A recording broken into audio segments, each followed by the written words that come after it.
નમસ્કાર દર્શક મિત્રો, આશા ન્યૂઝ ગુજરાતીમાં આપનું સ્વાગત છે। સમાચાર મળી રહ્યા છે વડોદરા જિલ્લાના સાવલી તાલુકાથી। વીજ થાંભલા પર કરંટ લાગતા બકરીનું મોત।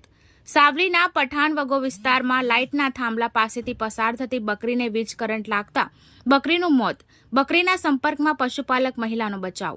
વડોદરા જિલ્લાના સાવલીમાં વડોદરા ભાગોળના પઠાણવગા વિસ્તારના ફરિયામાં રાત્રિના સુમારે એક પશુપાલક મહિલાના ઘર પાસે આવેલા વીજ થાંભલા પાસેથી પસાર થતું મૂંગું પ્રાણી બકરીને વીજ કરંટ લાગવાની ઘટના બની હતી, જેમાં બકરી સહિત પશુપાલક મહિલાને પણ કરંટ લાગ્યાની ઘટનામાં પશુપાલક મહિલાના સસરાએ લાકડી મારી મહિલાને વીજ કરંટથી બચાવી હતી, જ્યારે બકરીનું મોત થયું હતું। ઘટનાના પગલે સામાજિક કાર્યકર અને નગરપાલિકાના વિરોધ પક્ષના નેતા હસમુખભાઈ પટેલ ઘટના સ્થળે દોડી આવ્યા હતા અને ખાનગી વ્યક્તિ પાસે વીજ પુરવઠો બંધ કરાવ્યો હતો। સ્થાનિકોના જણાવ્યા મુજબ કરંટ લાગવાની ઘટનાના પગલે પ્રાથમિક ધોરણે વીજ પુરવઠો બંધ કરવા જીબીના હેલ્પલાઇન નંબર પર અલગ અલગ વ્યક્તિઓ દ્વારા વારંવાર ફોન કોલ કરતા સતત એંગેજ આવ્યો હતો અને નગરપાલિકાનો સંપર્ક પણ કામ ન આવતા નગરસેવક હસમુખભાઈ પટેલને જાણ કરી હતી અને તેઓએ વીજ પુરવઠો બંધ કરાવ્યો હતો। ઇમરજન્સીમાં જીબીનો સંપર્ક ન થતા લોકોમાં ભારે રોષ જોવા મળ્યો હતો। બ્યુરો રિપોર્ટ સૈયદ મુસ્તાક અલી સાથે આશા ગુજરાતી ન્યૂઝ સાવલી।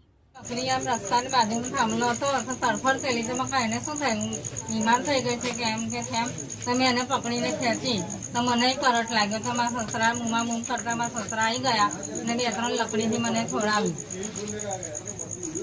શું ઘટના બની હતી આજે રોજે 9:30 વાગે પઠાણવા ગામમાં વીજ પોલ પરથી કરંટ આવવાને લીધે એક બકરી અને એક બેનને કરંટ લાગ્યો।